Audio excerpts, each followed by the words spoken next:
Друзья, у нас вчера прошел вебинар вечером. Ну, собственно, это первый урок курса, о котором я вас предупреждал, который вам представлю в воскресенье. Идея курса в том, чтобы мы с вами рисовали и писали простые вещи, которые есть у каждого в доме. Это могут быть чайнички, вазы, фрукты, овощи. И на их примере мы научились чувствовать форму, ее трехмерность, рисовать пространство, фактически рисуя какую-то простую вещь, но в данном случае чайник мы рисовали. Мы будем еще рисовать в ракурсе, то есть будет высокая линия горизонта, сейчас мы рисовали со средней линии горизонта. Ну и материальность передавать, вот блестящий предмет, как рисуя, нет, не рисуя, а в живописи передавать блики, так, чтобы это было убедительно, в чем есть какая-то вот изюминка, фишка. Да? Об этом будет изучение этого дела на курсе. И мы будем еще рисовать гранат с черешнями. Будут интересные задачи, будем писать маслом, водными красками, акварелью. Сейчас у вас есть возможность до субботы включительно посмотреть этот урок и прислать мне работы на разбор. Бесплатно. Те, кто вчера посмотрел этот урок, уже мне прислали, и я разобрал 35 работ. Из них были довольно-таки сильные. Ошибка многих в том, что вы не очень соблюдаете пропорции, относитесь к этому, спустя рукава. Обратите на это большое пристальное внимание, на соотношение высоты, ширины, основания к этой части, там, высота вот этого, ширина, толщина, вот это расстояние. Вот на это обратите внимание, когда будете рисовать. Те, кто еще не рисовали, а те, кто допустил эти ошибки, я уже разобрал, вы их, пожалуйста, исправьте. В живописных классах этого курса там будут другие задачи, то есть мы с рисунком сейчас плотно работаем, и в том числе будем с ракурсом работать, таким более сложным вид сверху.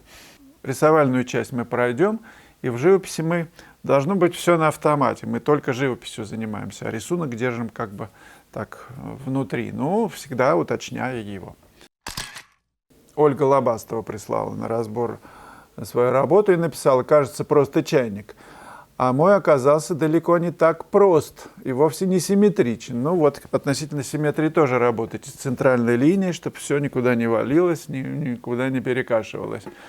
Ведь правильный рисунок просто необходим для будущей картины маслом. Поняла, что надо больше внимания уделять таким предварительным эскизам. Собственно, чему и посвящен этот курс.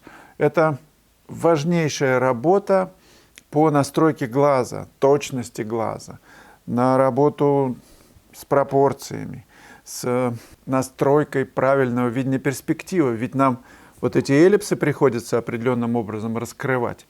Так что это очень важная эта рисовальная предварительная работа.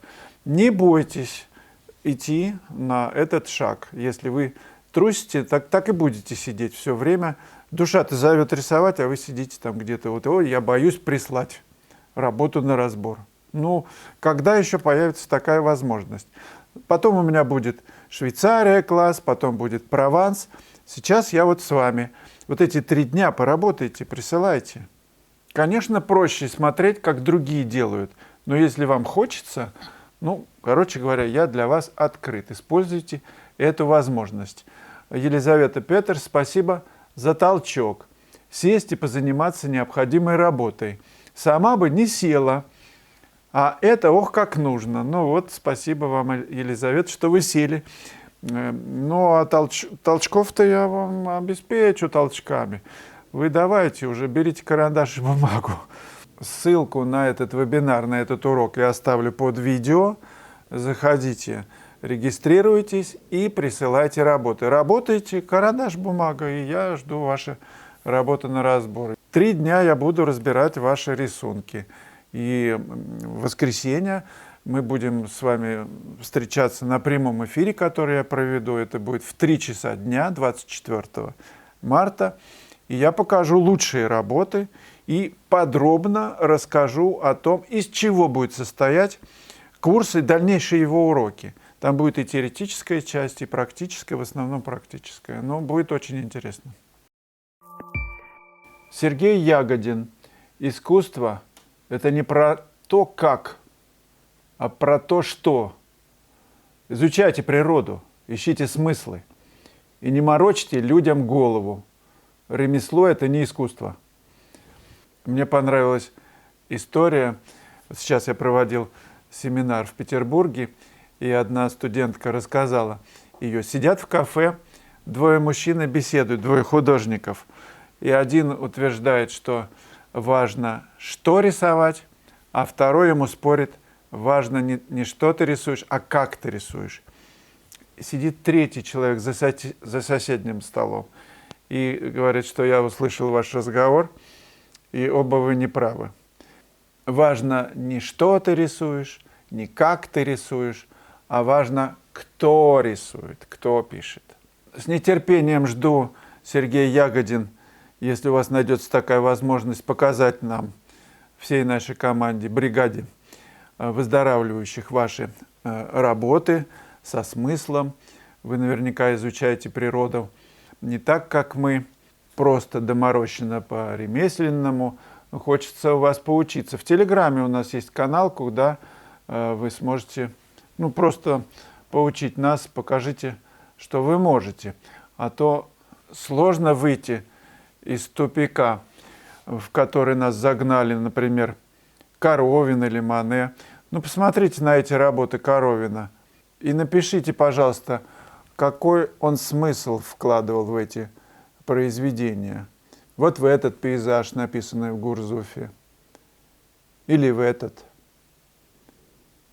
Может быть, в этих работах Клода Мане есть более глубокий смысл, чем тот, о котором он сам говорил, что я пишу пространство, я пишу воздух, свет, воздух между предметами, как он говорил.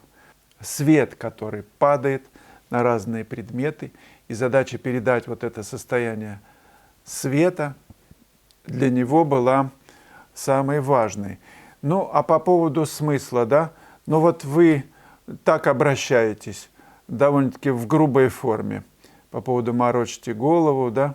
В этом тоже ведь в природе, изучая природу, я нахожу глубокий смысл.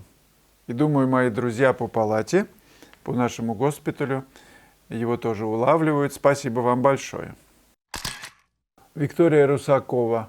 Вы совсем хотите уйти в лютую абстракцию? Интересно, с чем это связано? Да вы знаете, я как-то, Виктория, балансирую. Мне не интересно просто срисовывать даже самые красивые мотивы. Я стараюсь писать эмоцию, писать то, что меня волнует, показать на холсте вот это волнение. Это довольно сложно, практически невозможно, на уровне невозможно. Попробуйте показать там любовь. В кино хорошо показывают, но ведь посмотрите, как по-разному. Это не обязательно там люди целуются. Это может быть просто взгляд. Даже вообще касаний никаких нет. Но ты смотришь в глаза человека и понимаешь, что это вот все. Мир остановился. Что есть нечто, что нельзя передать словами.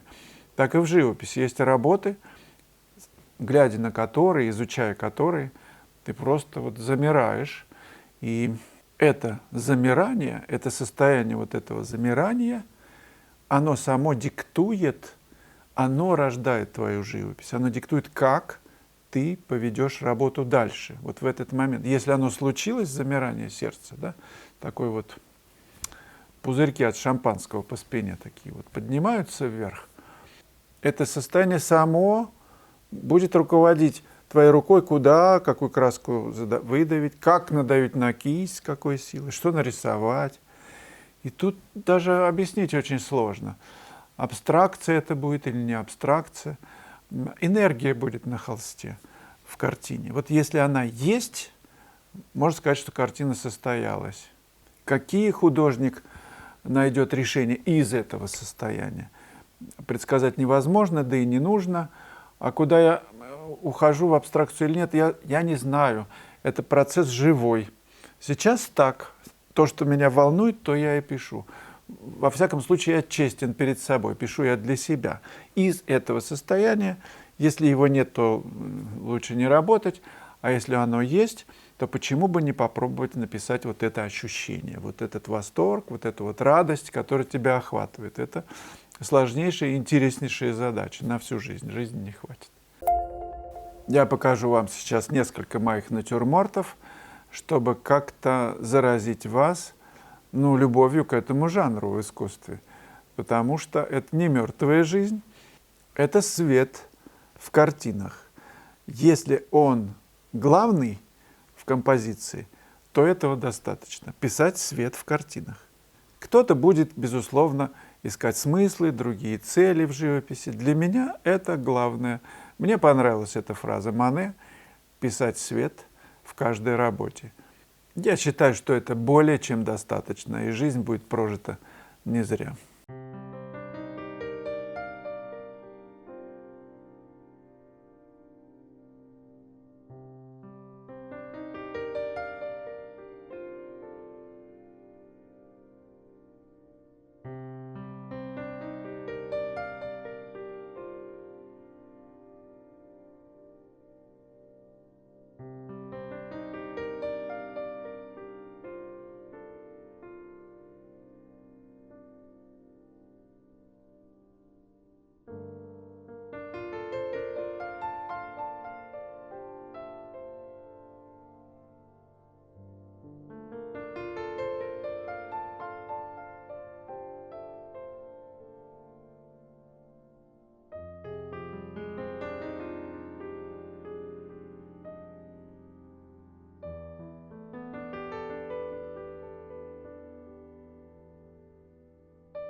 Ссылка на первый урок нового курса под этим видео.